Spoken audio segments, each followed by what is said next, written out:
Halo semuanya, selamat datang di sesi bedah materi kita. Hari ini kita bakal ngebahas sesuatu yang, jujur aja, nempel banget sama kehidupan kita sehari-hari, yaitu etika dan isu sosial di era digital. Coba deh, bayangin teknologi itu kayak pedang bermata dua. Di satu sisi, wah dampaknya luar biasa positif. Pendidikan makin maju, layanan kesehatan makin canggih, dan bisnis jalan jauh lebih efisien.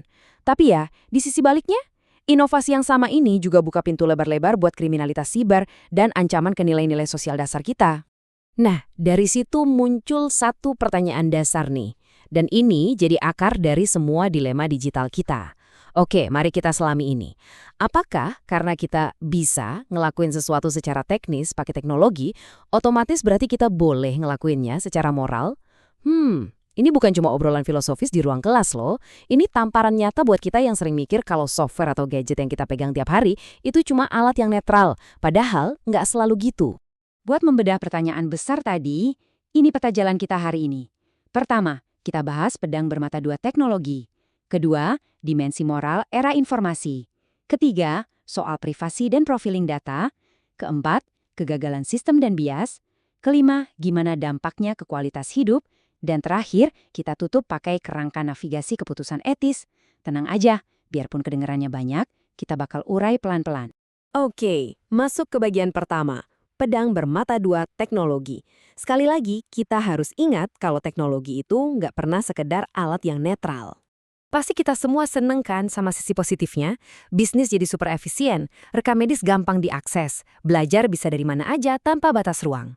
Tapi coba kita tanya ke diri kita sendiri deh. Apakah keuntungan bisnis ini selalu sepadan sama sisi gelapnya?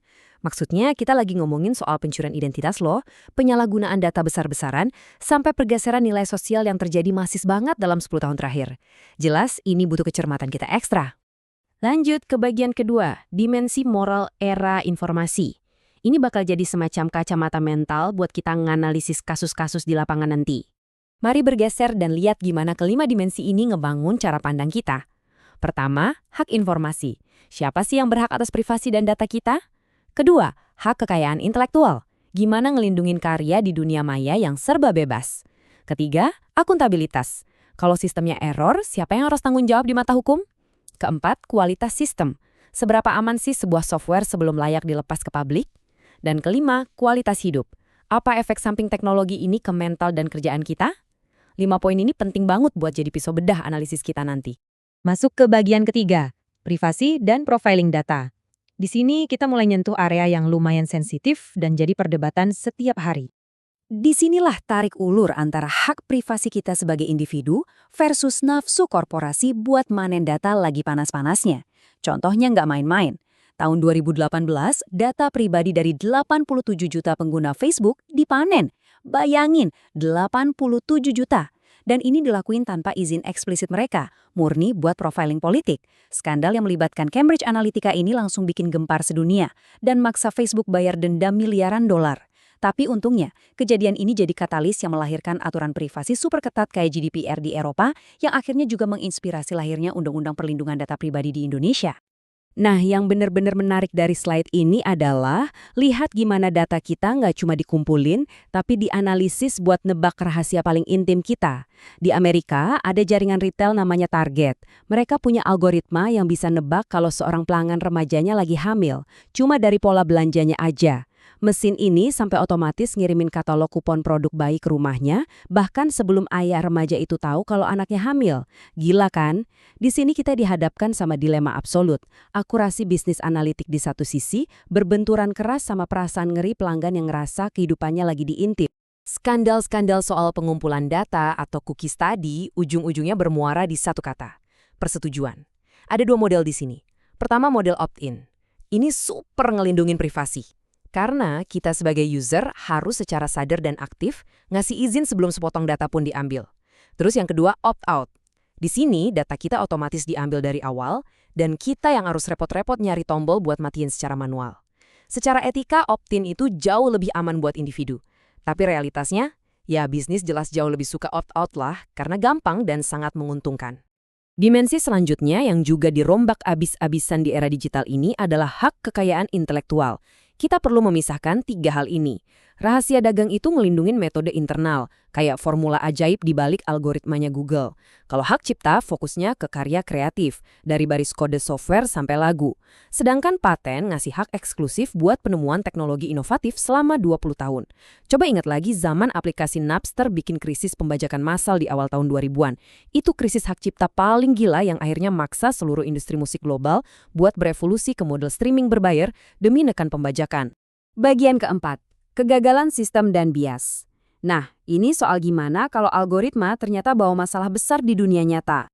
Masih banyak loh dari kita yang mikir, keputusan komputer pasti 100% objektif. Kenyataannya, nggak sama sekali. Algoritma itu nggak pernah benar-benar netral. Lihat aja kasus yang menimpa Amazon. Mereka sempat bikin alat rekrutmen berbasis AI buat nyeleksi ribuan lamaran kerja secara instan. Hasilnya, AI itu malah super bias dan secara sistematis mendiskriminasi pelamar perempuan. Kok bisa? Ya karena AI itu dilatih pakai data rekrutmen Amazon 10 tahun terakhir, di mana industrinya emang sangat didominasi laki-laki. Jadi si AI nangkep bias itu sebagai sebuah kebenaran dan ngehukum resume perempuan. Ini bukti otentik banget kalau teknologi itu bisa ngebawa prasangka pembuatnya dan ngulang bias dari masa lalu. Oke, bias rekrutmen emang merugikan. Tapi gimana kalau yang gagal itu software keselamatan jiwa? Mari kita pikirkan dilema kritis ini. Waktu sistem kendali otomatis MCS di pesawat Boeing 737 MAX mengalami error software yang berujung kecelakaan fatal, atau waktu mobil otonom yang bisa nyetir sendiri salah baca sensor dan nabrak orang di jalan, pertanyaannya adalah soal liabilitas. Siapa yang secara moral dan hukum paling bertanggung jawab? Perusahaannya, para pembuat kodenya, atau pengemudi yang lagi duduk di dalam mobilnya?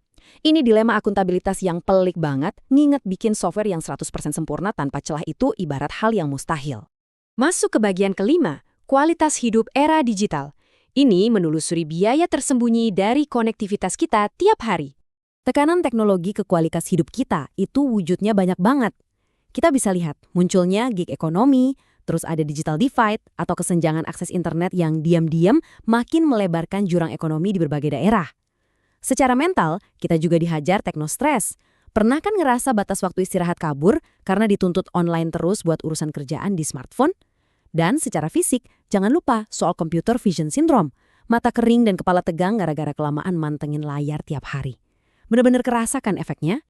Dan ini brilian banget mengilustrasikan gimana inovasi bisnis mutakhir bisa jadi sumber dilema sosial yang rumit. Platform raksasa kayak Gojek, Grab, atau Uber emang ngedisrupsi dunia lewat efisiensi yang nyaris sempurna dan buka lapangan kerja yang luar biasa fleksibel. Tapi di sisi lain, status pekerja yang cuma disebut mitra independen ini nyabut mereka dari jaring pengaman esensial. Nggak ada asuransi kesehatan dari perusahaan, nggak ada jaminan hari tua, dan pendapatan pun serba nggak pasti. Ini benturan tajam banget. Inovasi efisiensi aplikasi di satu sisi, ngelawan resiko finansial yang seluruhnya ditumpahin ke pekerja di lapangan. Terus pas kita ngomongin soal merancang algoritma buat audiens usia muda, ada dokumen internal Meta yang sempat bocor dan ngungkap fakta yang krusial. Laporan mereka sendiri nyatat kalau algoritma Instagram itu ngasih dampak negatif secara signifikan ke kesehatan mental pengguna remajanya, terutama soal citra tubuh dan perbandingan sosial yang intens. Disinilah terletaknya konflik paling inti. Sebuah perusahaan teknologi terjebak antara tuntutan mengejar engagement demi cuan iklan, berhadapan langsung dengan kewajiban etis buat ngelindungin kelompok yang masih rentan. Dilema yang berat kan? Bagian ke-6. Kerangka navigasi keputusan etis. Setelah lihat semua taruhannya tadi, ini alat bantu praktis buat mengatasinya.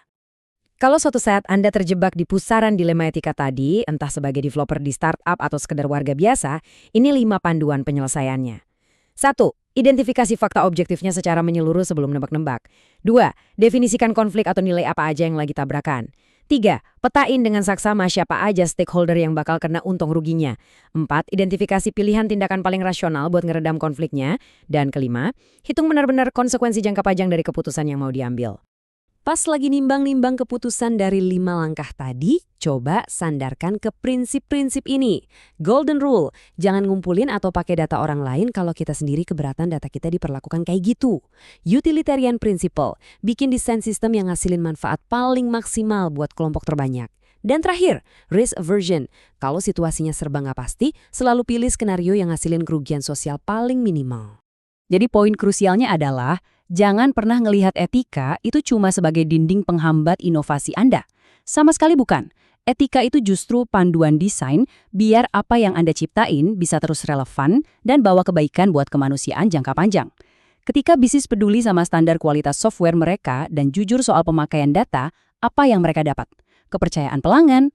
Dan di ekosistem digital yang muternya super cepat sekarang ini, di mana orang gampang pindah platform, kepercayaan audiens itu justru aset paling krusial buat ngejamin umur sebuah bisnis.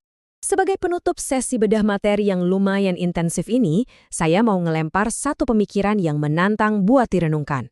Kalau kita tarik pelajaran global tadi, dari soal profiling data sampai kesenjangan internet, menurut Anda, isu etika digital mana sih yang paling mendesak buat dibenahi bagi puluhan juta UMKM di Indonesia saat ini? Apakah soal perlindungan data konsumen mereka dari kebocoran? Atau justru soal keadilan algoritma dan etika persaingan pas mereka harus jualan di marketplace raksasa? Coba disimpan pertanyaannya, jadiin bahan diskusi hangat bareng kolega. Terima kasih banyak udah fokus ngikutin bedah materi kali ini, terus asah rasa ingin tahu Anda, dan sampai jumpa di penjelajahan topik menarik selanjutnya.